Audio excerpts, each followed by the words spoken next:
আসসালামু আলাইকুম। আহ, আমি তোমাদের আকাশ ভাইয়া। জানো, আগের ক্লাসটা করেছো তোমরা অবশ্যই। যদি না করে থাকো তাহলে কষ্ট করে করে নিবা। জীববিজ্ঞান প্রথম পত্রের প্রথম ক্লাস, ওখানে আমরা কোষ ও এর গঠনের, কোষ প্রাচীরের গঠন অবধি শেষ করেছিলাম।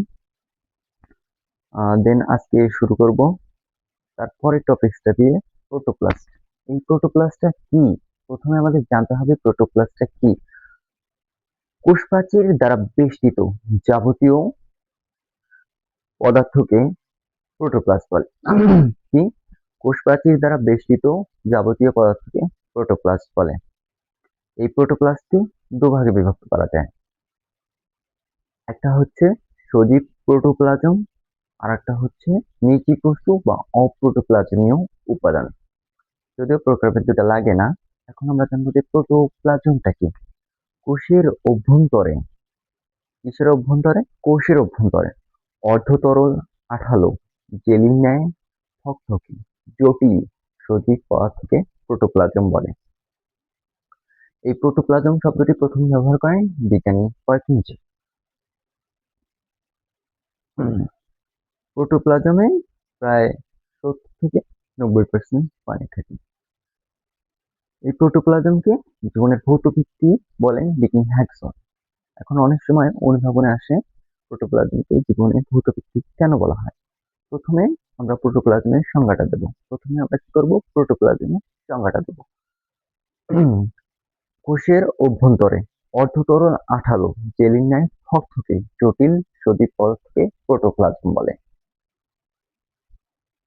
প্রোটোপ্লাজমে নিউক্লিয়াস সহ অন্যান্য অঙ্গাণু থাকে, যা শ্বসন, রেচন ও আত্তীকরণে সহ অন্যান্য কাজে সহায়তা করে।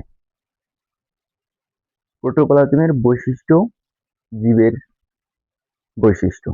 প্রোটোপ্লাজম ছাড়া জীবদেহ গঠিত হতে পারে না। এই জন্যই প্রোটোপ্লাজমকে জীবনের ভৌত ভিত্তি বলা হয়। এতটুকু বললেই যথেষ্ট। Enough, enough, enough.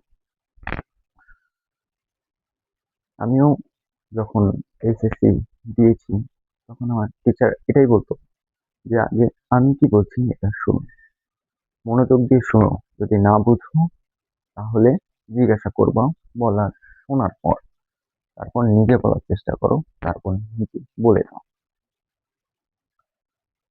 প্রোটোপ্লাজমকে জীবনের ভৌত ভিত্তি বলা কেন বলে, এটা অবশ্যই আমরা এখন বলতে পারবো। তারপর তারপর তারপর আমরা পড়ব।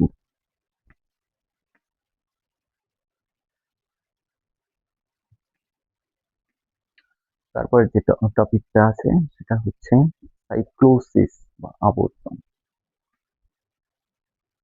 সাইক্লোসিস বা আবর্তন কি এটা? প্রথমে কি এটা সেটা তো জানতে হবে। কোষ প্রাচীরযুক্ত প্রোটোপ্লাজমে জলস্রোতের ন্যায় যে চলন দেখা দেয় তাকে সাইক্লোসিস বা আবর্তন বলে।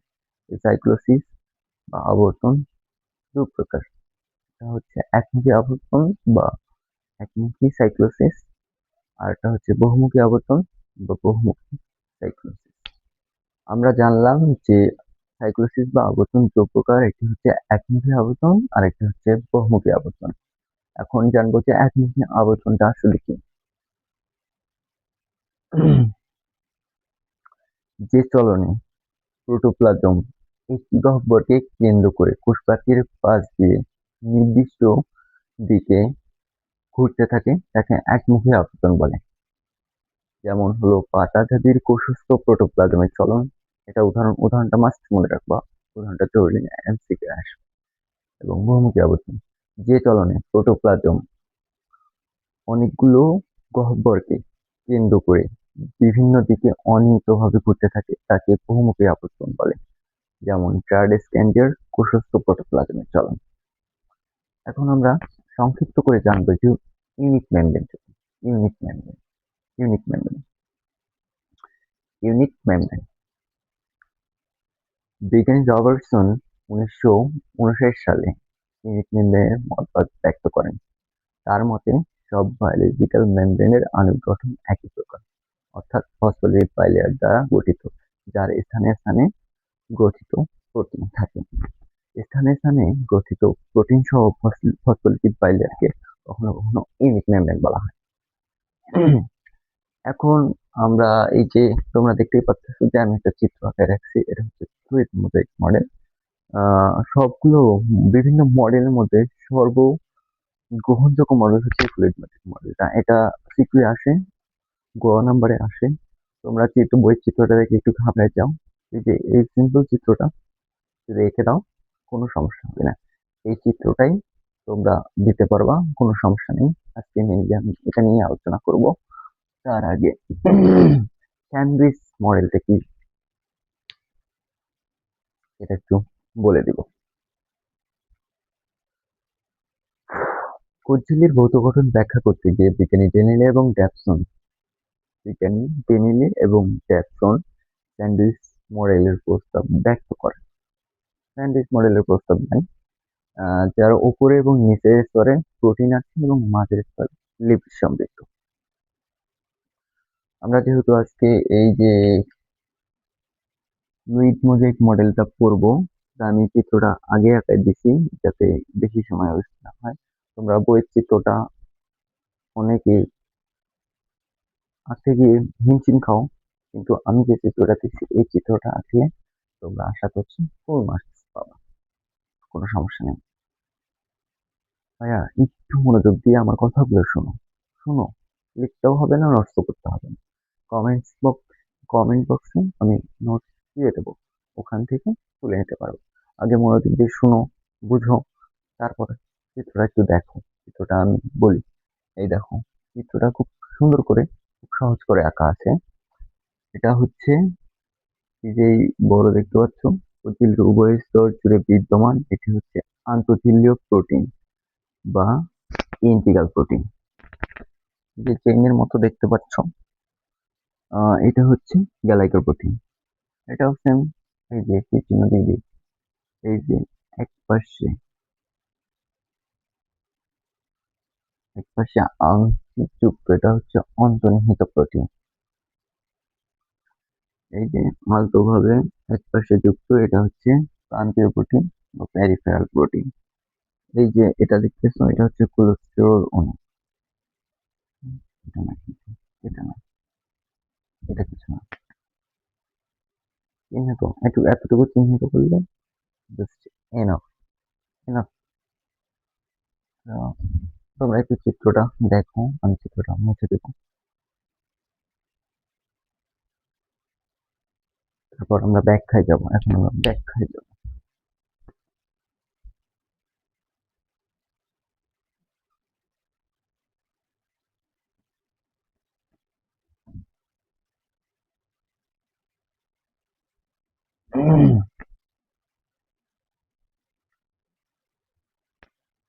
এটা খুব গুরুত্বপূর্ণ, এটা মনোযোগ দিয়ে শুনবা, মনোযোগ দিয়ে শুনবা। এটা ব্যাখ্যাটা খুব মনোযোগ দিয়ে শুনবা, খুব সোজা।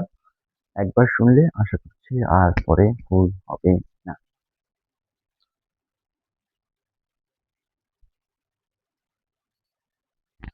ব্যাখ্যাটা,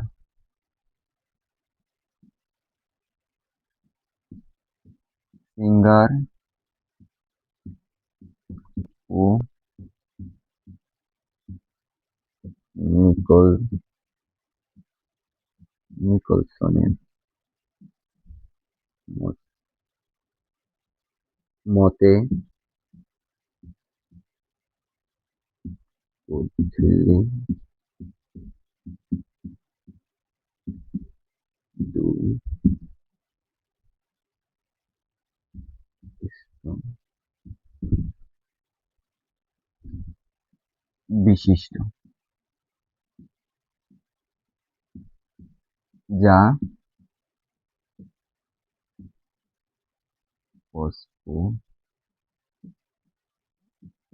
ফসফোলিপিড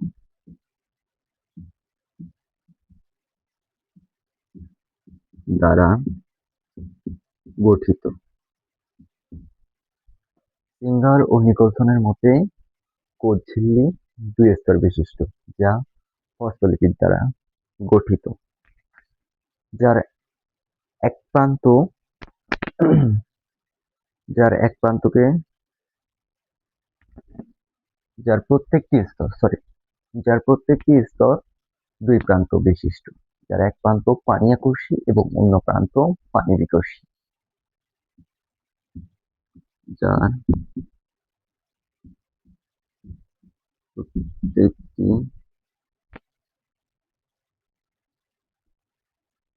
স্তর দুই প্রান্ত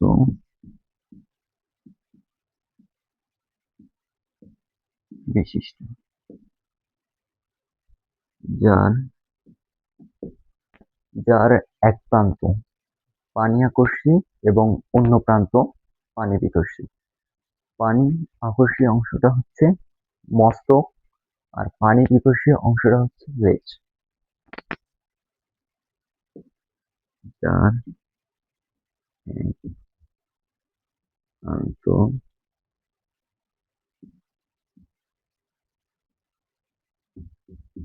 পানি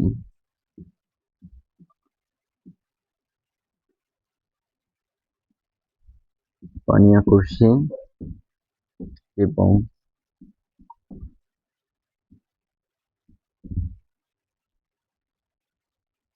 পানি আকর্ষী মাথা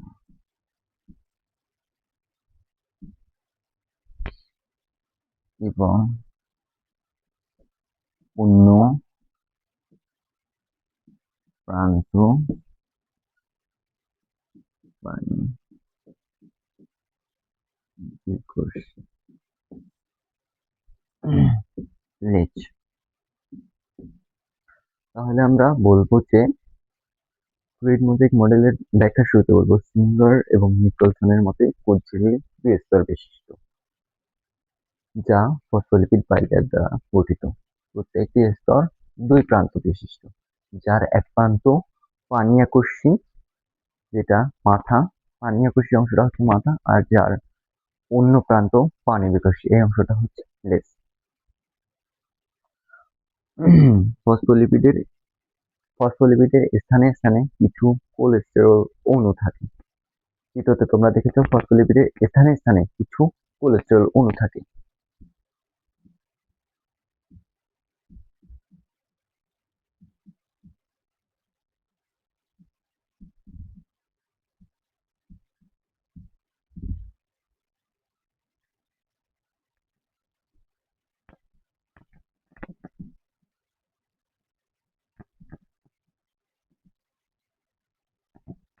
কোলেস্টেরল অণু থাকে কি? ফসফোলিপিডের স্থানে স্থানে কিছু কোলেস্টেরল অণু থাকে। এছাড়াও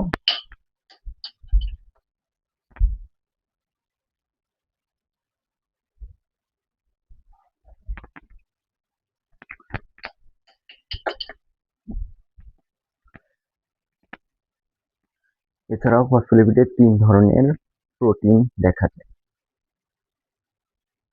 এই অংশটা আরেকবার বলি, সিঙ্গার ও নিকলসনের মতে কোষঝিল্লি দুই স্তর বিশিষ্ট, যা ফসফোলিপিড দ্বারা গঠিত এবং যার প্রত্যেকটি স্তর দুই প্রান্ত বিশিষ্ট, যার এক প্রান্ত পানি আকর্ষী, সেই অংশটাকে মাথা বলে, যার এক প্রান্ত পানি বিকর্ষী, সেটাকে লেজ বলে। ক্লিয়ার? এখন তারপরে আমরা বলবো যে ফসফোলিপিডের স্থানে স্থানে কিছু কোলেস্টেরল অণু থাকে, যেহেতু ভিতরে জিনিসটা আছে, ব্যাখ্যা দিয়ে যাইতে হবে। আজকের ব্যাখ্যাটা শুনো, এরপর আর ঝামেলা হবে না। সুন্দর নিজের সাজায় বলতে পারবা। প্রথমে তুমি বলবা যে সিঙ্গার ও নিকলসনের মতে কোষঝিল্লি দুই স্তর বিশিষ্ট, যা ফসফোলিপিড দ্বারা গঠিত, যার প্রত্যেকটি স্তর দুই প্রান্ত বিশিষ্ট, যার এক প্রান্ত পানি আকর্ষী মাথা আর অন্য প্রান্ত পানি আকর্ষী লেজ। এই মাথা কথাটা ব্র্যাকেটের ভেতর দিয়ে দিবা।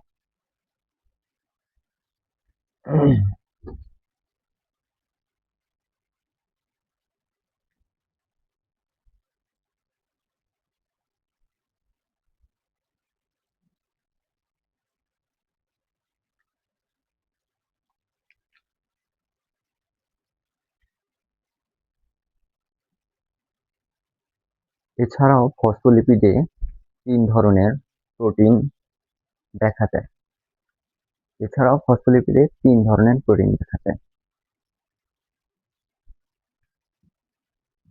এছাড়াও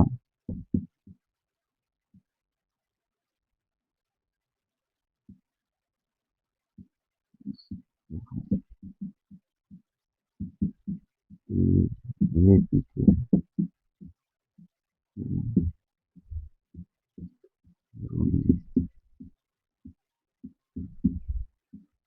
প্রোটিন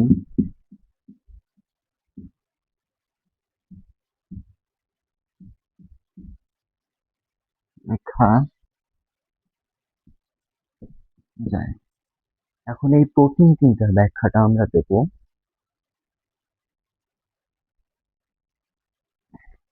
একদম যে সকল যে সকল প্রোটিন কোষঝিল্লির উভয় স্তর জুড়ে অবস্থান করে এদেরকে আন্তঃঝিল্লীয় প্রোটিন বলা হয়। কি বলা হয়?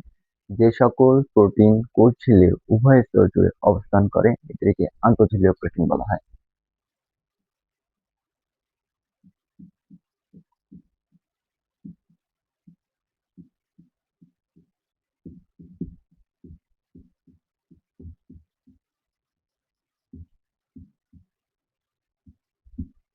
উভয়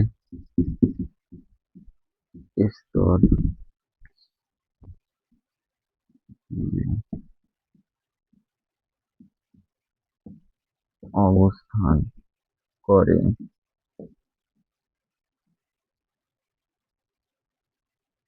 এদের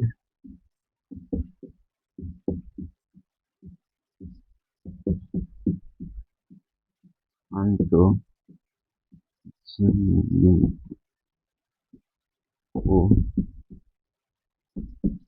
প্রোটিন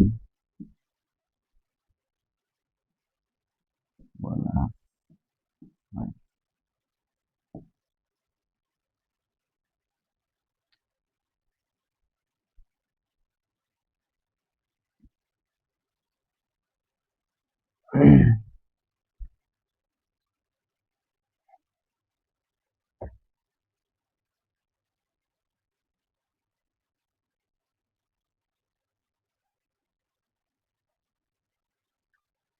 এটা একটা টাইপ শেষ হলো।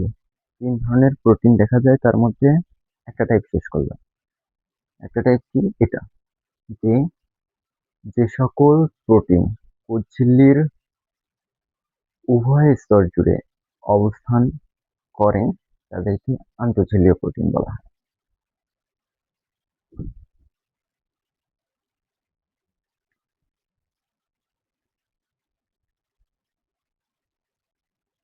আবার দেন যে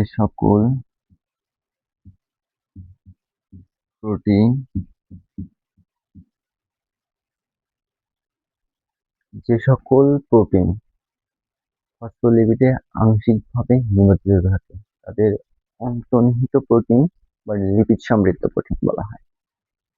যে সকল প্রোটিন ফসফোলিপিডে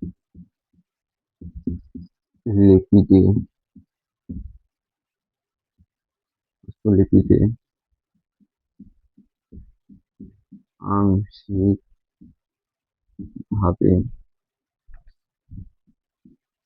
নিমজ্জিত থাকে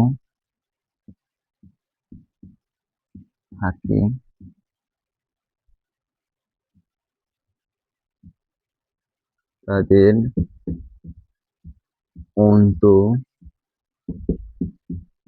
অন্তর্নিহিত বা লিপিড সমৃদ্ধ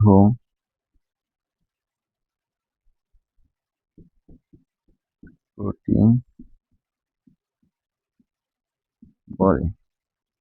কি বলে? যে সকল প্রোটিন ফসফোলিপিডে আংশিকভাবে নিমজ্জিত থাকে তাদেরকে অন্তর্নিহিত প্রোটিন বা লিপিড সমৃদ্ধ প্রোটিন বলে। দেন তারপরে আমরা আরেক টাইপ বলেছিলাম না, 3 ধরনের প্রোটিন থাকে। আরেকটা টাইপ হচ্ছে যে সকল প্রোটিন ফসফোলিপিডে আলতোভাবে যুক্ত থাকে, সামান্যভাবে আলতোভাবে যুক্ত থাকে, তাদেরকে প্রান্তীয় প্রোটিন বলে। কি? যে সকল প্রোটিন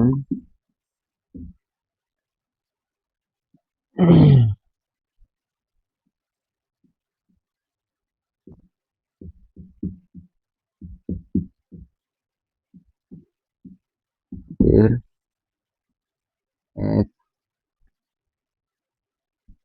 প্রান্তে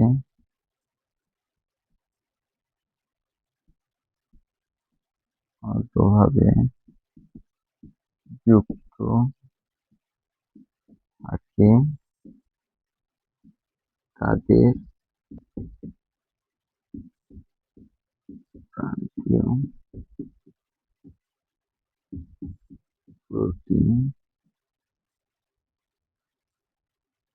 প্রোটিন বলে। তাহলে 3 নাম্বারটা কি? যে সকল প্রোটিন ফসফোলিপিডে আলতোভাবে যুক্ত থাকে, তাদেরকে ফসফোলিপিডের এক প্রান্তে আলতোভাবে যুক্ত থাকে, তাদেরকে প্রান্তীয় প্রোটিন বলে। তাহলে প্রোটিনের 3টা টাইপ শেষ। প্রথমে সিঙ্গার ও নিকলসন কি বললো, কি দ্বারা গঠিত এবং স্তরগুলো কয় প্রান্ত বিশিষ্ট সেটা বললাম। তারপর ফসফোলিপিডের স্থানে স্থানে কিছু হলো কোলেস্টেরল অণু থাকে, এটাও বলে দিলাম। দেন বললাম যে ফসফোলিপিডে এছাড়াও 3 ধরনের প্রোটিন দেখা যায়। প্রোটিন 3টার ব্যাখ্যা দিয়ে দিলাম। এরপর বলবো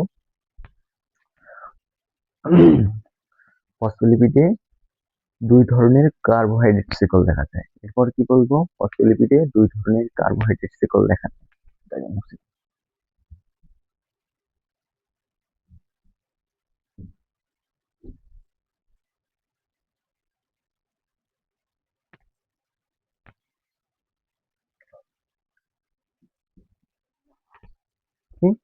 ফসফোলিপিডে 2 ধরনের কার্বোহাইড্রেট শিকল দেখা যায়।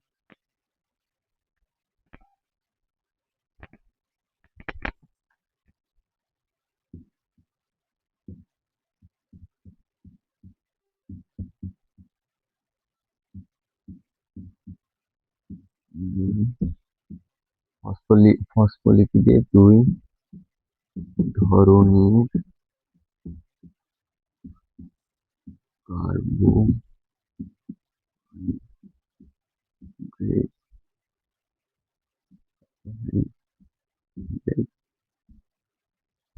কার্বোহাইড্রেট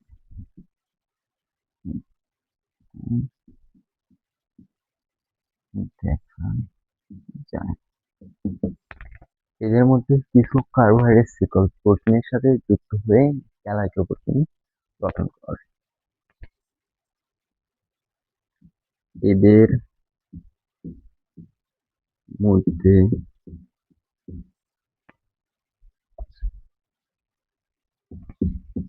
কিছু কার্বোহাইড্রেট শিকল প্রোটিনের সাথে যুক্ত হয়ে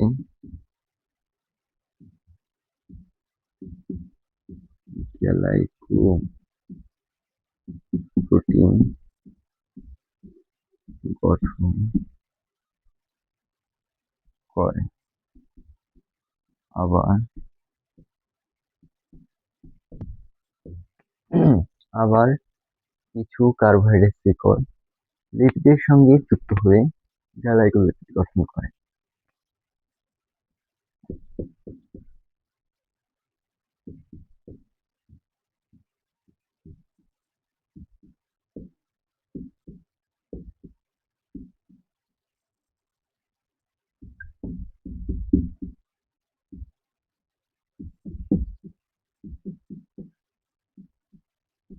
লিপিডের আবার কিছু কার্বোহাইড্রেট শিকল লিপিডের সাথে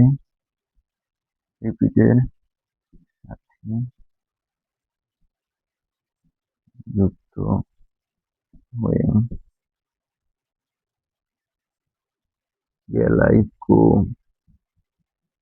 লিপিড গঠন করে।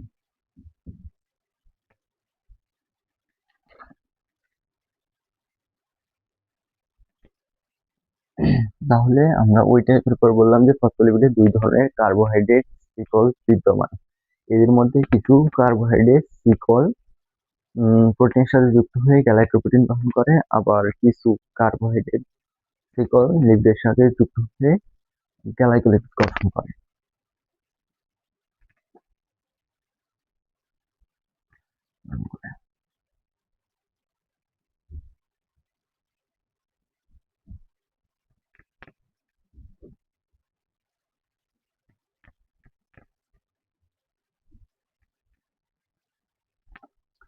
সিঙ্গার ও নিকলসনের মতে ফসফোলিপিড সিঙ্গার ও নিকলসনের মতে ফসফোলিপিড অণুগুলো কম্পনশীল। এরা নিজেদের মধ্যে স্থান বিনিময় করে, একে প্লেটফ্লপ বলে, প্লেটফ্লপ মুভমেন্ট বলে। সিঙ্গার ও নিকলসনের মতে ফসফোলিপিড অণুগুলো কম্পনশীল, এরা নিজেদের মধ্যে স্থান বিনিময় করে, একে ফ্লিপ-ফ্লপ মুভমেন্ট বলে। সিঙ্গার ও নিকলসনের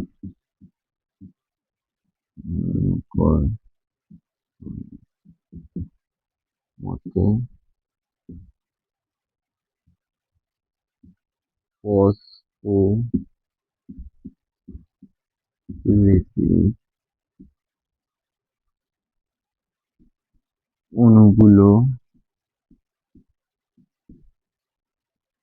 কম্পনশীল, এরা নিজেদের মধ্যে স্থান বিনিময় করে,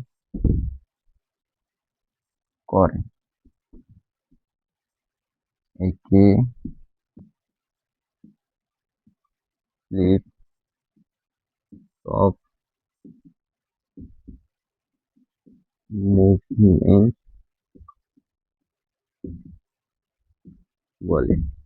সিঙ্গার ও নিকলসনের মতে এই যে ফসফোলিপিড অণু দ্বারা গঠিত হয় না, এই সিঙ্গার ও নিকলসনের মতে এই ফসফোলিপিড অণুগুলো কি কম্পনশীল। ফসফোলিপিড অণুগুলো কম্পনশীল, যারা নিজেদের মধ্যে স্থান বিনিময় করে, একে প্লেটফ্লপ মুভমেন্ট বলে।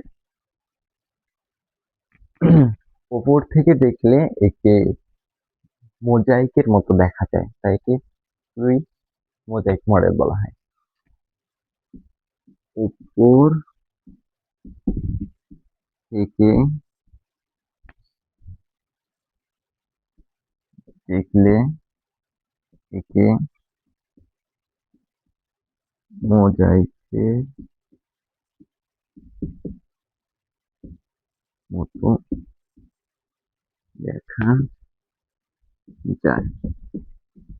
ফ্লুইড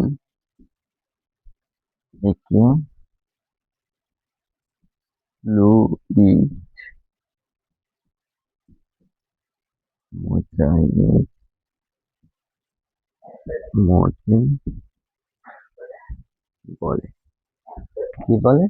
ফ্লুইড মোজাইক মডেল বলে। ফসফোলিপিডে বিদ্যমান প্রোটিন অণুগুলো বরফখণ্ডের মতো দেখা যায়, তাই একে আইসবার্গ মডেলও বলা হয়। কি বলা হয়?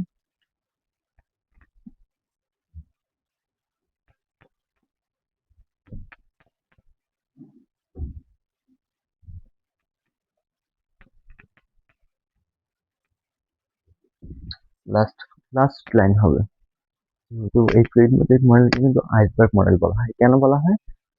ফসফোলিপিডে বিদ্যমান কঠিন অণুগুলোকে বরফখণ্ডের মতো দেখা যায়, তাই একে আইসবার্গ মডেলও বলা হয়।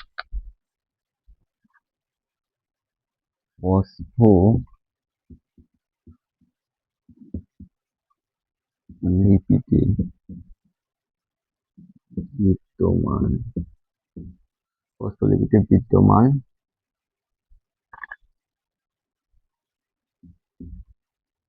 প্রোটিন গুলোকে বরফ খন্ডের মতো দেখা যায়, তাই একে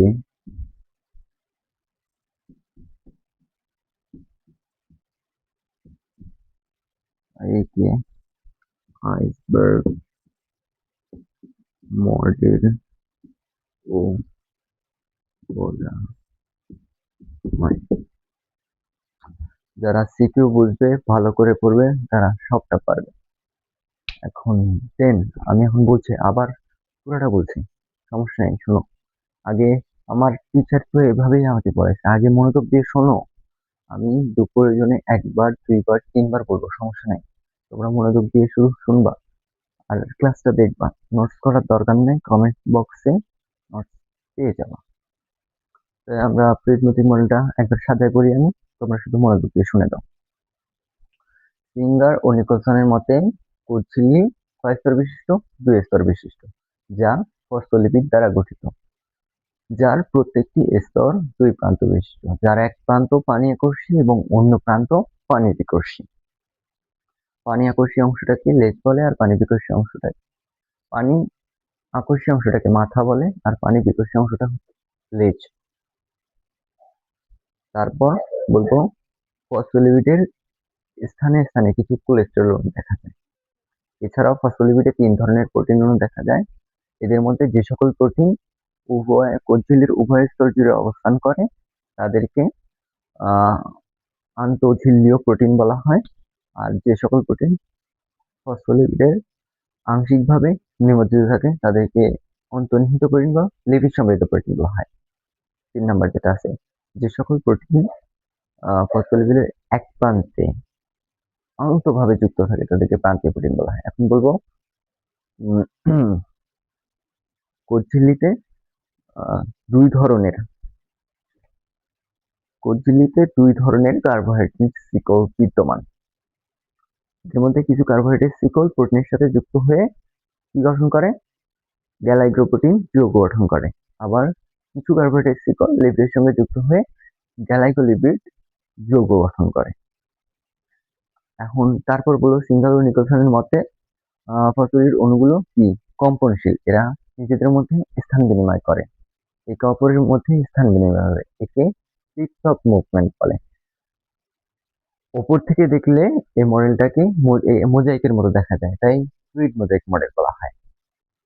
ফসফোলিপিডের মধ্যে প্রোটিন অণুগুলো থাকায় এই প্রোটিন অণুগুলোকে বড় খন্ডের মতো দেখা যায়, তাইকে আইসবার্গ মডেল বলা হয়।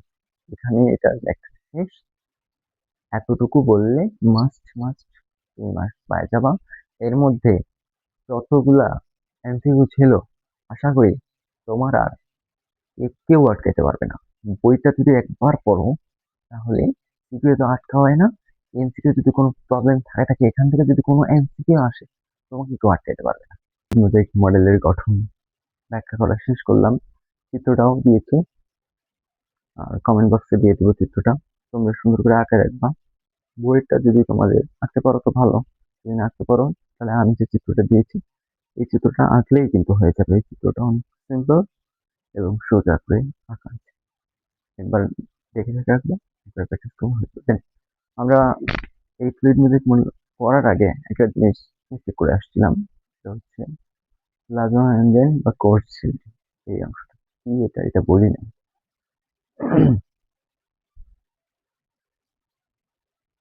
কোষের প্রোটোপ্লাজমকে ঘিরে বা সাইটোপ্লাজমকে ঘিরে যে দ্বিস্তর বিশিষ্ট সজীব স্থিতিস্থাপক ঝিল্লি থাকে তাকে কোষ ঝিল্লি বা প্লাজমা মেমব্রেন বা প্লাজমা মালেমা বা বায়োমেমব্রেন বা প্লাজমা মেমব্রেন বলে। এগুলা নামগুলা মনে রাখবা। কখন কোনটা দিয়ে আসবে পরে যেন মনে না হয় যে আমি এটা জানি না। মানে তুমি জানো ওটা কি, কিন্তু অনেকগুলো নাম থাকার কারণে অন্য একটা নাম দিয়ে দিল, যে তুমি তখন বুঝতে পারবে না যে কোনটা। তাই সবগুলো নাম একটু মাথায় নেওয়ার চেষ্টা করবো। কি কি? কোষ ঝিল্লি, প্লাজমা মালেমা, প্লাজমা মেমব্রেন বা বায়োমেমব্রেন বা প্লাজমা মেমব্রেন। ওকে, দেন আমরা এখন শুরু করবো হলো সাইটোপ্লাজমের কেন্দ্রস্থ পদার্থকে এন্ডোপ্লাজম বা প্লাজমাসল বলে। এন্ডোপ্লাজম বা প্লাজমাসল বলে। সাইটোপ্লাজমে বিদ্যমান অঙ্গাণুগুলোকে সাইটোপ্লাজমীয় অঙ্গাণু বলে। এই সাইটোপ্লাজমীয় অঙ্গাণুগুলোকে আবার দুই ভাগে ভাগ করা হয়। একটা হচ্ছে ঝিল্লিযুক্ত অঙ্গাণু আর একটা হচ্ছে ঝিল্লিবিহীন অঙ্গাণু। এখন আমরা এই ঝিল্লিযুক্ত অঙ্গাণু এবং ঝিল্লিবিহীন অঙ্গাণুগুলো কিভাবে মনে রাখবো, এটা কথা। তোমরা যদি এমনিতে মুখস্থ করে মনে রাখতে পারো তো ভালো, না হলে আমি ছন্দ দেবো। যে যার মতো অনেকে অনেক ছন্দ দেয়, বায়োলজি টিচার তো আর কম নাই। তাই যে যেখান থেকে পারো পড়ে নিলেই হলো। আমার কাছেই পড়তে হবে এমন কোনো মানে নেই, আমার ছন্দটাই ইউজ করতে হবে এমন। নিজের যদি ছন্দ বানিয়ে থাকো সেটা দিয়েও মনে রাখতে হবে। দেন আমি এখন যেটা দেব যে ঝিল্লি যুক্ত অঙ্গাণুগুলো। প্রথমে আমরা জানবো ঝিল্লি যুক্ত অঙ্গাণু।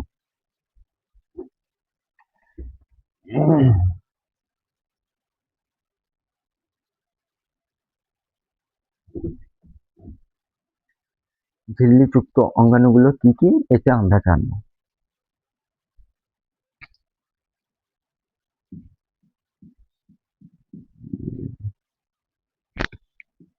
ঝিল্লি যুক্ত অঙ্গাণু,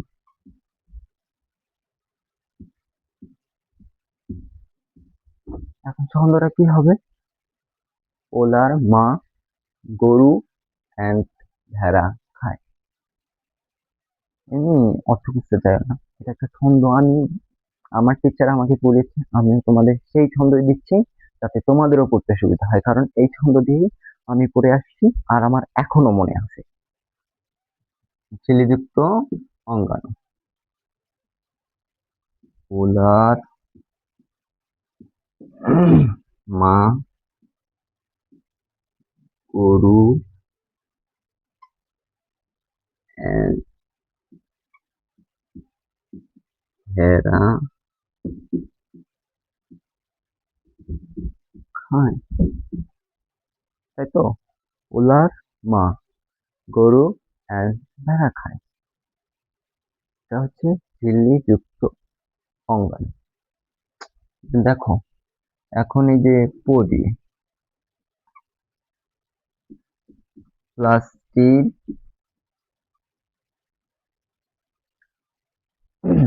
আবার এই পদি পার ই পারক্সিজোম, পারক্সিজোম ল দিয়ে লাইসোসোম, এটাও ঝিল্লিযুক্ত অঙ্গাণু। এখন ম ম দিয়ে তোমার ম দিয়ে মাইটোকন্ড্রিয়া,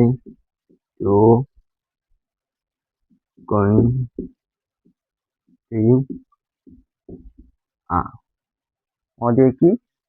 মাইটোকন্ড্রিয়া। এখন গ দিয়ে গোলগি কোষ। এখন এই অ্যান্টি পুরা অ্যান্টি এন্ডোপ্লাজমিক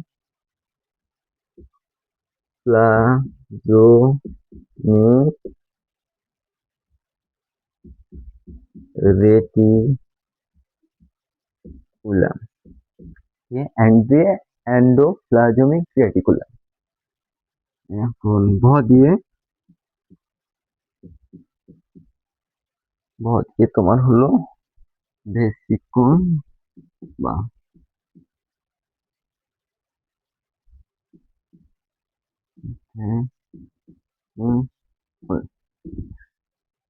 ভেসিকন বা ভেসিকন।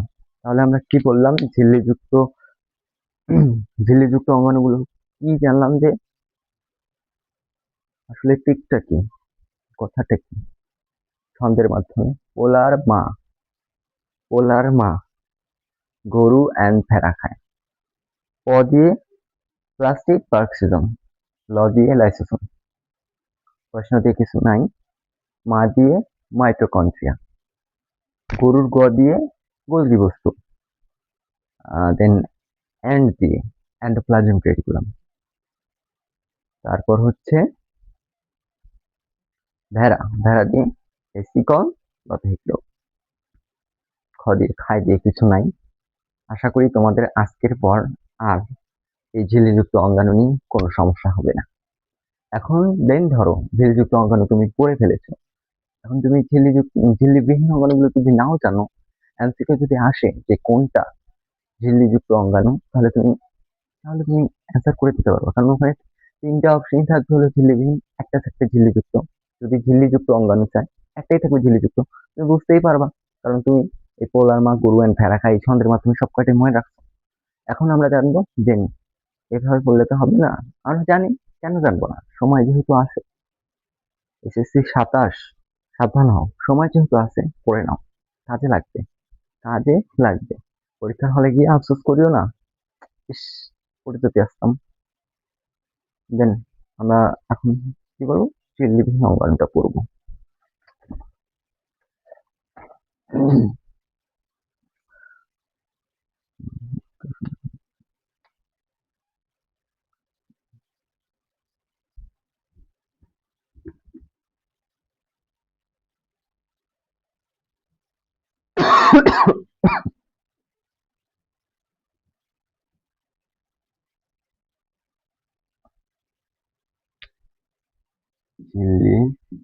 ঝিল্লিবিহীন অঙ্গাণু,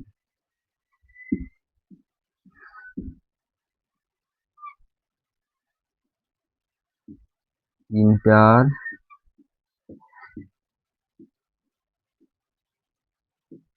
করে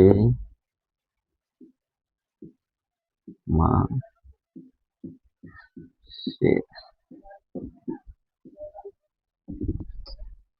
ইন্টার পরেই মা সেরা। কি? ইন্টার পরেই মা সেরা। ইন্টারের ই দিয়ে এদিকে একটু লিখি, কারণ জায়গা কম। Inter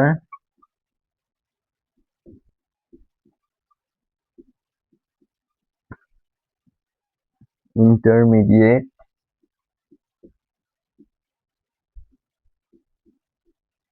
filament.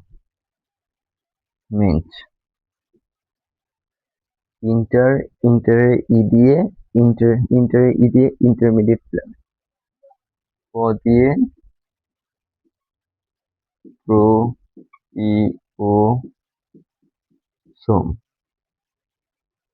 প্রোটিওসোম।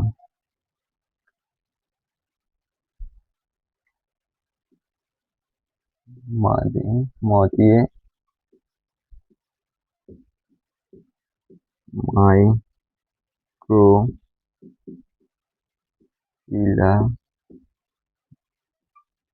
মাইক্রোফিলামেন্ট, ম দিয়ে মাইক্রোফিলামেন্ট আর মাইক্রোটিউবিউল।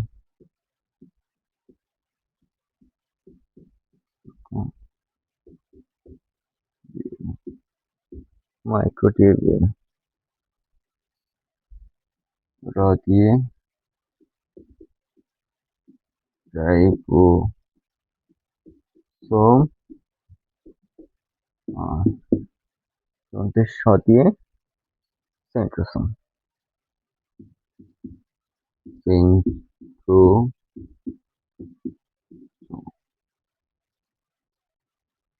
তাহলে আমরা ঝিল্লিবিহীন অঙ্গাণুগুলো কি জানলাম? ইন্টার পরেই মা সেরা। ইন্টারের ই দিয়ে ইন্টারমিডিয়েট ফিলামেন্ট, ইন্টারমিডিয়েট ফিলামেন্ট।